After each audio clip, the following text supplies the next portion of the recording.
আসসালামু আলাইকুম সবাইকে। কেমন আছেন? আশা করি আপনারা প্রত্যেকে নিশ্চয়ই ভালো আছেন, সুস্থ আছেন এবং নিরাপদে আছেন। যেভাবে আমাদের দেশে কি বলে এই রাজনৈতিক পরিস্থিতি উত্তপ্ত হয়ে উঠছে, যেটা আসলে ভাষায় প্রকাশ করার মতন না। সাধারণ নাগরিক হিসেবে কিন্তু আমি নিজেও এর চরম ভুক্তভোগী।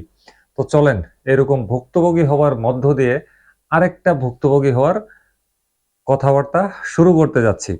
তো দেখেন আমাদের দেশে আমরা কিন্তু যারা মোটরসাইকেল চালাই বা যারা মোটরসাইকেল ক্রয় করতে ইচ্ছুক, যারা মোটরসাইকেল ভালোবাসি, আমাদের মধ্যে কিন্তু দীর্ঘদিনের একটা অভিযোগ সেটা হচ্ছে মোটরসাইকেলের দাম অস্বাভাবিক হারে বেড়ে গেছে। প্রত্যেকটা ব্র্যান্ড ১০০ সিসি হোক আর ১৬৫ সিসির হোক, যেটাই যত সিসির হোক, যে দেশেরই হোক, অস্বাভাবিকভাবে মোটরসাইকেলের মূল্য বৃদ্ধি পাইছে।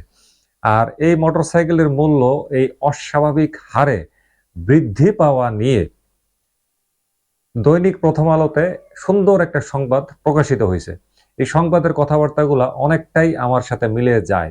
দেখেন আপনার সাথে মিলে যায় কিনা। তাহলে চলেন আমরা সেই খবরটিতে প্রবেশ করি। খবরটিতে বলা হয়েছে দেশে মোটরসাইকেল বিক্রি ব্যাপকভাবে কমেছে। আগে বাজারজাতকারী কোম্পানিগুলোর মোটরসাইকেল বিক্রিতে বছরে ১৫-২০% প্রবৃদ্ধি হতো। এখন তা নেতিবাচক পর্যায়ে চলে গেছে। চলতি বছরের প্রথম ১০ মাস জানুয়ারি থেকে অক্টোবরে এই খাতে আগের বছরের একই সময়ের চেয়ে বিক্রি কমেছে ৩২%। চিন্তা করা যায় ৩২% কমে গেছে মাত্র এক বছরের ব্যবধানে, প্রথম ১০ মাসের হিসাবে। একদিকে ডলার সংকট, ঋণপত্র খুলতে দেরি হওয়া ও আমদানি খরচ বৃদ্ধি পাওয়ায় মোটরসাইকেলের দাম বৃদ্ধি পেয়েছে। অন্যদিকে মূল্যস্ফীতি ও অর্থনৈতিক অনিশ্চয়তার কারণে গ্রাহকেরা আগের মতন অর্থ খরচ করতে চাচ্ছেন না। এর প্রভাব পড়েছে মোটরসাইকেলের বাজারে।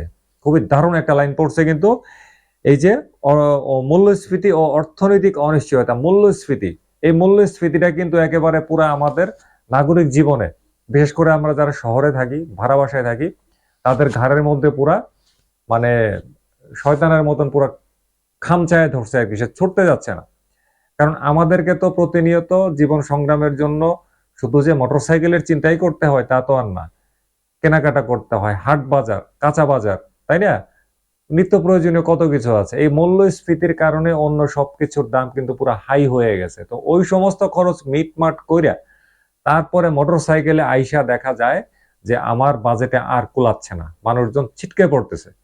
এরপরে সংবাদটিতে বলছে বাজারজাতকারী কোম্পানিগুলোর সংশ্লিষ্ট কর্মকর্তারা জানান ২ বছর আগে পর্যন্ত মোটরসাইকেল বিক্রিতে বেশ ভালো প্রবৃদ্ধি ছিল, কারণ তখন মোটরসাইকেলের দাম কম ছিল। পাশাপাশি গ্রাহকেরাও তুলনামূলক স্বস্তিতে ছিলেন। কিন্তু গত ২ বছরে মোটরসাইকেলের দাম প্রায় ১৪% বেড়েছে।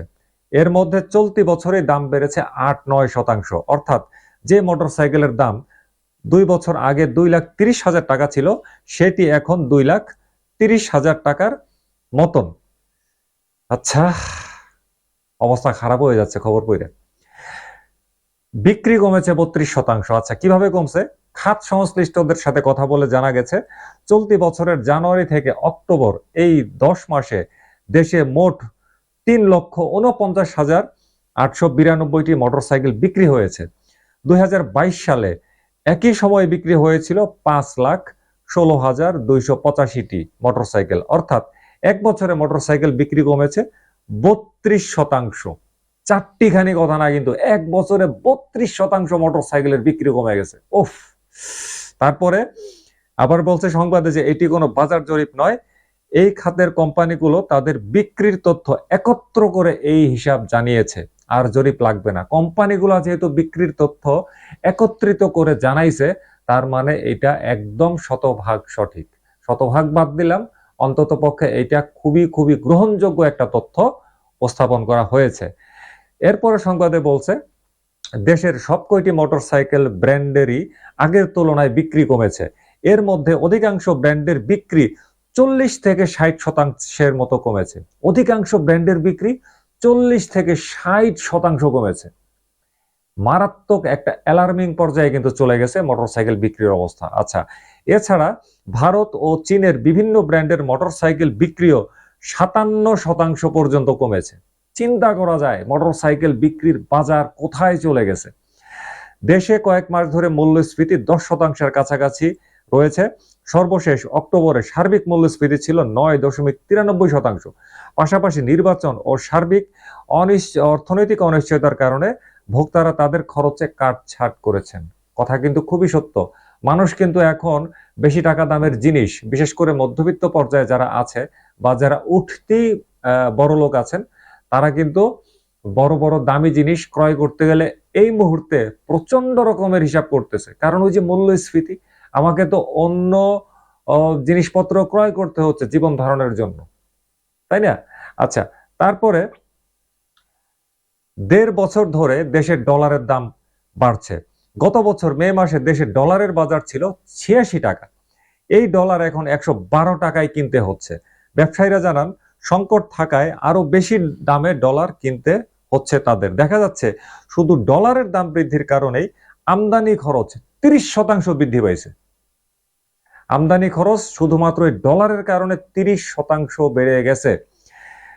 এছাড়া রাশিয়া ইউক্রেন যুদ্ধ সহ কিছু কারণে বিশ্ববাজারে কাঁচামাল ও সরবরাহের খরচ বেড়েছে। ব্যবসায়ীরা জানান বর্তমানে মোটরসাইকেল আমদানিতে শুল্ক অনেক বেশি। এই পরিস্থিতিতে কিছুটা শুল্ক সমন্বয় করা গেলে এই খাতের উদ্যোক্তারা স্বস্তি পাবেন। পাশাপাশি মোটরসাইকেল নিয়ে নেতিবাচক প্রচারণা বন্ধেরও অনুরোধ জানান তারা। ব্যাপার হয়েছে কি, আমি গত কয়েক মাস ধরে, এই এখন তো না হয় অবরোধ টবরোধ চলতেছে, গত কয়েক মাস ধরে বিভিন্ন মোটরসাইকেলের শোরুমে তো যাই, বা না গেলেও তাদের সাথে পরিচয় আছে, যোগ জিজ্ঞাসা হয় যে ভাই বিক্রি টিক্রি কেমন। আসলেই বিক্রি খুবই খুবই বাজে অবস্থা, খুবই বাজে অবস্থা প্রত্যেকটা শোরুমে। ঢাকা শহরের যে বড় বড় এবং পুরান পুরান যে শোরুমগুলো যারা আছে তারা কোন রকমের টিকে আছে, আর ঢাকা শহরে যারা একটু ছোট ছোট শোরুমগুলো আছে তারা কিন্তু শাটার একদম চিরদিনের মতন বন্ধ করে দেওয়ার মতন অবস্থা।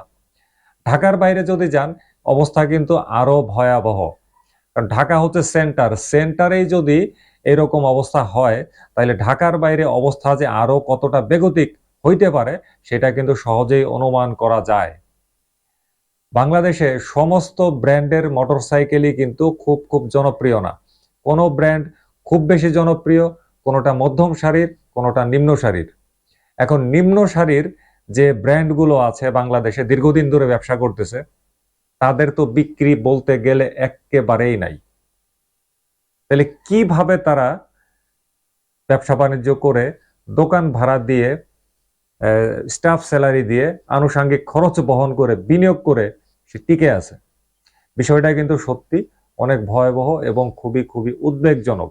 যত উদ্বেগজনকই হোক, যতদিন না পর্যন্ত মূল্যস্ফীতি না কমছে ততদিন পর্যন্ত, এবং যতদিন না পর্যন্ত ডলারের রেট না কমছে এবং আমদানি শুল্ক না কমানো হচ্ছে, ততদিন পর্যন্ত মোটরসাইকেলের দাম কমবে না, এতে কোনো সন্দেহ নাই। সুতরাং মোটরসাইকেলের দাম কমাইতে হইলে এই কাজগুলা অবশ্যই অবশ্যই করতেই হবে। এখন এই কাজগুলা যাদের করার দায়িত্ব তারাই ভালো জানেন।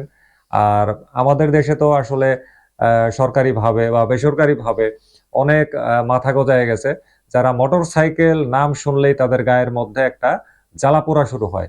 মোটরসাইকেল নিয়ে তাদেরকে যেভাবেই হোক, জোর কইরা হোক, যুদ্ধ কইরা হোক, একটা খারাপ বা একটা নেগেটিভ কথা তাদেরকে বলতেই হবে। আর কিছু পারুক আর না পারুক, গতি নিয়ে কথা বলবে। ঠিক আছে? তো এই ধরনের মানে কি বলবো এটারে, নোংরা মানসিকতা থেকে বের হয়ে আসা উচিত। প্রত্যেকটা পরিবহনের মধ্যেই, চালনার মধ্যে ত্রুটি আছে, সো মোটরসাইকেলও আছে। সুতরাং অন্য যানবাহনগুলোকে স্কিপ করে শুধুমাত্র মোটরসাইকেলের উপরে ঢালাওভাবে নেতিবাচক মন্তব্য প্রকাশ করা অত্যন্ত নোংরা একটা অপরাধ বলে আমি মনে করি। যাই হোক, বিদায় নিলাম আজকে। আগামীতে আবার আসবো অন্য কোনো বিষয়ে। সবাই ভালো থাকবেন। আল্লাহ হাফেজ। আসসালামু আলাইকুম।